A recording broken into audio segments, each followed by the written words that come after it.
आपका वोट किसकी तरफ होगा?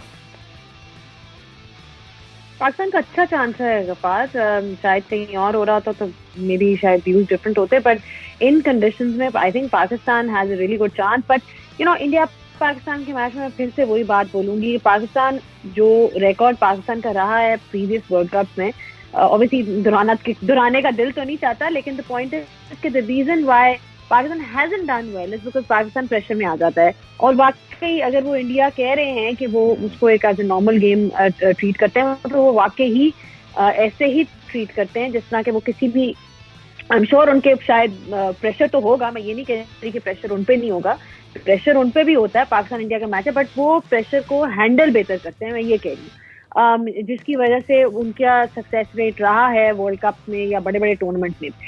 आई फील इस मैच में सबसे बड़ी चीज is again for me Pakistan की बैटिंग।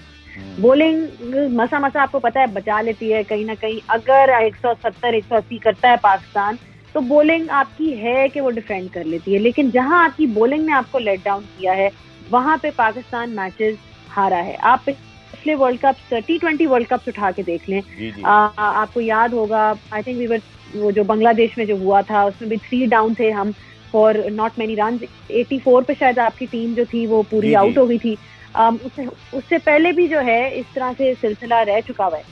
चैंपियंस ट्रॉफी आप रही इसीलिए थे, ऑल्दो वनडेज का फॉर्मेट है, क्योंकि आपने 340 रन बनाए थे। So I mean you have to understand that against a team like India, चाहे जैसी भी कंडीशन हो, टोटल आपका कंपेटिटिव होना जरूरी होगा। अगर आप बैटिंग फर्स्ट कर रहे हैं, you need to have enough runs on the board, and अगर नहीं भी आप बैटिंग फर्स्ट कर रहे हैं, अगर आप अच्छी बॉलिंग, जरा मुनासिब बॉलिंग करके उनको एक रीजनेबल टारगेट में रिस्ट्रिक्ट भी कर देते हैं, फिर भी आपको बैटिंग अच्छी करनी पड़ेगी, क्योंकि चेजिंग का आपको पता है पाकिस्तान टीम प्रेशर लेती है, ऊपर से 1-2 विकेटें गिर जाए तो एकदम से थरथरी बन जाती है पूरी कैंप में। तो it's about handling pressure and it's about scoring run. These 2 things are the most important, at least according to me. तो ज़ैनब, आपकी बातों से मुझे देख सुनकर अंदाज़ा हो रहा है कि आप ये कहना चाह रही हैं कि ये एक अच्छा मौका है पाकिस्तान के पास, अच्छा मौका, ये जबरदस्त मौका है गफार, इससे बेहतर आपके पास मौका क्या ही, वो मौका कहते रहते हैं, तो यही मौका है आपका। एग्जैक्टली। वैसे हरभजन सिंह की बात में बहुत सारे लोगों ने क्लियर की, उन्होंने रीट्वीट भी किया कि जो मैं तो शेब अख्तर से मजाक कर रहा था, वो कहते हैं जी मैच खेलो ही नहीं और मैच ऐसे ही दे दे। तो खैर ये तो हरभजन सिंह क्योंकि अब प्रॉपरली मीडिया में है, बट चलिए अगर हम बात करते हैं एक टेक्निकल एस्पेक्ट पर, उनकी बॉलिंग में स्पेशली जो डेथ बॉलिंग है, हमने देखा कि Bumrah one of the best in the world. सो ये एक चीज़ है, इसको मैच करना पड़ेगा। It's very early to actually raise the concern, but आज पोलार्ड ने आखिरी ओवर में 5 चौके लगा दिए हारिस रऊफ को, तो ये भी एक एरिया है जहां पाकिस्तान के मुकाबले में भारत को बड़ा क्लियर एज है। They have a strong bowling attack, जिनकी डेप्थ भी बॉलिंग भी बहुत अच्छी होती है। डेथ बॉलिंग वैसे नॉर्मली अगर आप देखें, हारिस नॉर्मली डेथ बॉलिंग उनकी बेहतर होती है, उनके पहले 2 ओवरों से वो जो अपने आखिरी 2 ओवर कराते हैं उसमें उनका रिकॉर्ड भी बेहतर है, वो बेहतर बॉलिंग कराते हैं, क्योंकि बॉल थोड़ा सा हल्का सा पुराना हो गया होता है, and he has better control over it than with relatively new ball. तो डेथ बॉलिंग जो है वो एक्सट्रीमली इंपॉर्टेंट है। इंडिया के पास काफी ऑप्शंस भी हैं बॉलिंग में, बुमराह के अलावा आप ये मत भूलें कि उनके पास भुवनेश्वर कुमार भी है, उनके पास शामी जैसा बॉलर भी है, और उनके पास शार्दुल ठाकुर भी है। शार्दुल ठाकुर एक प्रॉपर ऑलराउंडर मैं उनको समझती हूँ, बैटिंग भी कर लेते हैं, बॉलिंग भी जो है अच्छी करा लेते हैं, स्लोअर वंस अच्छी हैं, सो उनके पास भी वो सारे वेपन्स हैं। फिर उनकी स्पिनर्स तो आपने देख ही लिए, चाहे वो राहुल चहर हो गए या फिर अश्विन हो गए या जडेजा हो गए, you know they have that variety as well. So I think कि दोनों टीम्स के पास रिसोर्सेज बहुत अच्छी हैं, और डेथ बॉलिंग वाकई आज आपने 20 रन 4 चौके पड़ गए, लेकिन आई थिंक नॉर्मली देखा जाए तो हारिस रऊफ मेरे हिसाब से डेथ बॉलिंग के उस एंड पे ज्यादा बेहतर बॉलिंग करते हैं बनिस्बत, वो आज उनका शायद ऑफ डे हुआ होगा, but generally he balls better with the old ball. ठीक है, आप बताना प्रेडिक्शन कह लीजिए या मैं कहूँ कि आप अपने एनालिसिस दे दें। तो राउंड 1 में जनाब ग्रुप ए के जो 4 टीमें, श्रीलंका, आयरलैंड, ऑब्वियस दिखाई दे रहा है कि नेदरलैंड का भी एक प्रेजेंस मौजूद है, नमीबिया है, तो ग्रुप ए से आप समझती हैं कि श्रीलंका, आयरलैंड प्रोसीड करेंगे? या आई मीन आई गेस अगर आपने वो ऑब्वियस नेम्स मुझसे उगलवाने हैं तो ठीक है, शायद वो फिर ऑब्वियस नेम्स तो वही होंगे। लेकिन मैंने आपको पहले भी कहा है कि मैं श्योरिटी के साथ वो इसलिए नहीं कहूंगी क्योंकि कल का मैच देखने के बाद काफी आंखें खुल गई है कि you can't really predict going. ये भी एग्जैक्टली जैसे आपने बात की, इंग्लैंड की टीम को तो आप किसी भी हाल में हल्का नहीं ले सकते, चाहे जो भी कंडीशंस हो। ठीक है, वो इंग्लैंड की कंडीशंस नहीं है, it's not, it's UAE whatever, but they still have a very strong batting lineup. कहाँ आप उनकी देखें बैटिंग लाइनअप कहाँ शुरू होती है, नीचे तक वो बैटिंग करते हैं। तो उनके पास हर किस्म के बैट्समैन हैं, उनके पास हर किस्म के प्लेयर्स हैं, छक्के मारने वाले प्लेयर्स हैं, लियम लिविंगस्टन जैसे। फिर बॉलर्स तो आपने देख ही लिए हैं कि उनके किस किस्म के हैं, उनके पास वेरिएशंस भी हैं। टॉम करन हो गया, वो अच्छे कटर्स वगैरह करा लेते हैं। फिर उसके अलावा स्पिनर्स की भी उनके पास ऑप्शन है। सो आई एम जस्ट सेइंग कि एक पूरी उनकी भी सॉलिड टीम है। ये कहना कि जी उनकी कंडीशंस डिफरेंट है व्हाटएवर, ये आप नहीं कह सकते, बिकॉज लाइक आई सेड कि ऑन द डे जो अच्छा खेलेगा वही आगे जाएगा। ये आप पहले से प्रेडिक्ट नहीं कर सकते कि जी बिकॉज इंग्लैंड में अच्छा है, या साउथ अफ्रीका में अच्छी है, या ऑस्ट्रेलिया में अच्छी है। प्लेयर्स सबके पास हैं, जो कंडीशंस में अडेप्ट बेहतर करेगा वही आएगा। श्रीलंका का 2 टेस्ट है, उनके पास भी अच्छे हसरंगा हो गया, या फिर उनके बाकी कुछ आपने प्लेयर्स देखे होंगे वगैरह, वो भी अभी इंडिया को उन्हें हराया था अपने घर पे। T20 सीरीज श्रीलंका जीता था इंडिया के खिलाफ। सो it's a very level playing field. That's what I like about this World Cup, कि बहुत ही लेवल प्लेइंग फील्ड है। कोई मुझे आउटरेजियस फेवरेट्स नहीं नजर आ रहे।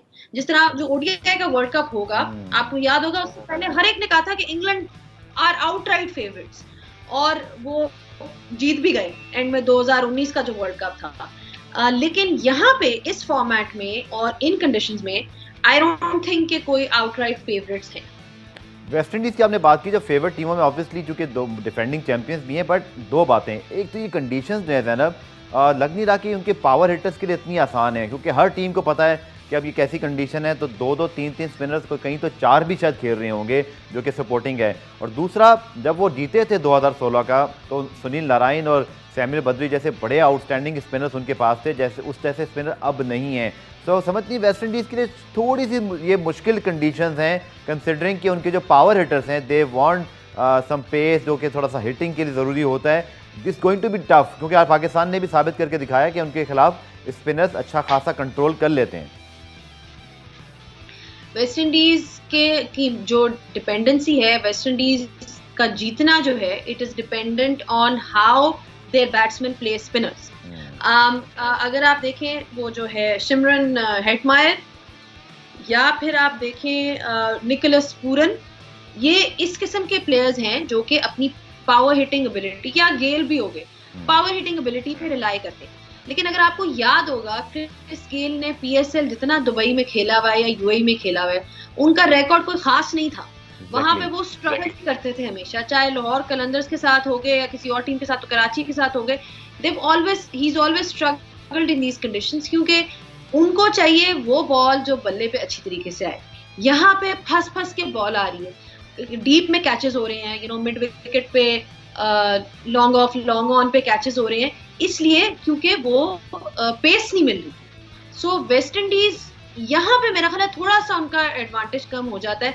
अगर तो वो ऐसी पोजीशन में आ जाए जहां उनका बल्ला लग जाए और उनकी हिट्स लग जाए और उनको एक मेथड मिल जाए off to score runs, then you can never really discount them. That's what I feel, because Bravo हो गए उनकी बॉलिंग में, फिर वो रामपाल हो गए, या फिर रॉस्टन चेज हो गए as a spinner. They also have overall एक उनके पास हर किस्म का प्लेयर है। But again like I said, it really depends on how they play spinners in these conditions, क्योंकि यहाँ पे आउटराइट फ्लैट विकेट्स नहीं होंगी। शारजा में आपको मिले, शारजा के अलावा आपको मेरा नहीं ख्याल से इस कंप्लीटली बैट्समैन डोमिनेटिंग कंडीशंस मिलेंगी, अनलेस कि जी इनका प्लान है कि ये मेन मैचेस के लिए मुख्तलिफ किस्म की पिचेस यूज करें जहां पे 200 हो रहे हैं, फिर तो ऑब्वियसली इट्स डिफरेंट। बट अभी तक जो हमने देखा है उसमें ऐसा नहीं लगा। ठीक है, आखिरी सवाल आपसे ग्रुप 2 के मुतालिक, जिसमें इंडिया पाकिस्तान है और ऑब्वियसली बड़ा मैच भी है, लेकिन मैं आज भी एक जगह बात कर रहा था कि भाई पाकिस्तान इंडिया मैच में पाकिस्तानी फैंस इतने जज्बाती ना हो जाएं कि खुदा ना खास्ता अगर हम फिर ना जीत पाएँ तो इतना डीमोरलाइज कर दें, क्योंकि ये ग्रुप ऐसा है जहाँ न्यूजीलैंड के खिलाफ भी हमारा अच्छा रिकॉर्ड है, अफगानिस्तान को भी हम हरा सकते हैं, और चाहे रनर अप ग्रुप ए से या विनर ग्रुप बी से कोई भी टीम आती है, आई थिंक वो मैनेजेबल हैं। सो इस ग्रुप बी वैना मुझे लग रहा है कि सिर्फ पाकिस्तान इंडिया के अलावा अगर पाकिस्तान जीत भी जाए इंडिया से, खुदा ना खास्ता ना भी जीते, still we have to manage, तो हम कर सकते हैं, क्योंकि वहाँ Australia, South Africa, England, West Indies जैसी टीमें थी। तो आपकी क्या राय है? सेम आपको समझती हैं ग्रुप 2 से पाकिस्तान इंडिया का great chance, New Zealand will be definitely their biggest competitor? नहीं, मैंने तो कहा है कि न्यूजीलैंड भी है और अफगानिस्तान भी है। They are comparative for me, there are serious comparative for me because of the fact कि उनके पास स्पिनर्स अच्छे हैं, और न्यूजीलैंड की टीम भी जो है उनको भी आप हल्का नहीं ले सकते, बिकॉज न्यूजीलैंड की एक चीज हमेशा से आप याद रखें, वर्ल्ड कप्स में न्यूजीलैंड की टीम कहीं ना कहीं पहुंच जाती है, सेमीफाइनल तक पहुंच ही जाती है, चाहे जैसी भी टीम। आप देख लें कि पिछले वर्ल्ड कप में भी जो है, जो ओडीआई वर्ल्ड कप था, वो सेमीफाइनल में पहुंच गए। छोटी सी नेशन है, छोटे से मुल्क है, लेकिन टैलेंट उनके पास बहुत है और फाइट बहुत है उनके पास। हर दफा कहीं ना कहीं वो करते करते सेमीफाइनल तक पहुंच जाते हैं, चाहे जैसी भी condition. So number 1, you can not take them lightly, they also have great combination going for them, चाहे अफगानिस्तान हो गया। बट मेरे हिसाब से आई थिंक इंडिया का मैच पाकिस्तान के लिए जीतना, फॉरगेट कि वो इंडिया पाकिस्तान का मैच है, इसलिए जरूरी है क्योंकि जब आप इतने हाई के साथ जीतोगे ना अगर इंडिया के खिलाफ, तो बाकी मैचेस ऑटोमेटिकली आपके लिए कॉन्फिडेंस लेवल जो है ना मेंटेन करना मुश्किल नहीं है। अगर आप स्टार्ट ही लो के साथ करोगे कि आप बिल्कुल ही, और आपको पता है कि इंडिया पाकिस्तान के मैच के बाद होता क्या है कि जी पूरा आपका मीडिया भी शुरू हो जाता है, आपके एक्सपर्ट्स भी शुरू हो जाते हैं, आपके तबसरे भी शुरू हो जाते हैं, टीम को उड़ाना भी शुरू हो जाता है कि फलाने ने ये नहीं किया, इसको क्यों, उसको सिलेक्शन में किसने गलती की, ये प्लेयर क्यों नहीं आया। फिर अगर नई प्लेयर चले, लोग कहेंगे आजम खान के साथ ज्यादती हुई, उनको पहले रख लिया फिर निकाल लिया, इस किस्म की बातें फिर शुरू हो जाएंगी। तो मैं ये कहने का मेरा मकसद ये है कि वो पहला मैच जीतना इसीलिए हमारे लिए जरूरी है, ताकि हमारा मोराल वहां से ऊंचा रहे। एक दफा आप उसके बाद टीम को उठाना आसान नहीं है। चैंपियंस ट्रॉफी में हमने किया, 100% किया, लेकिन आप ये याद रखना कि ये बार बार करना जो है ये इतना आसान नहीं होता कि आप हारो और आप इतनी उस तरह से फिर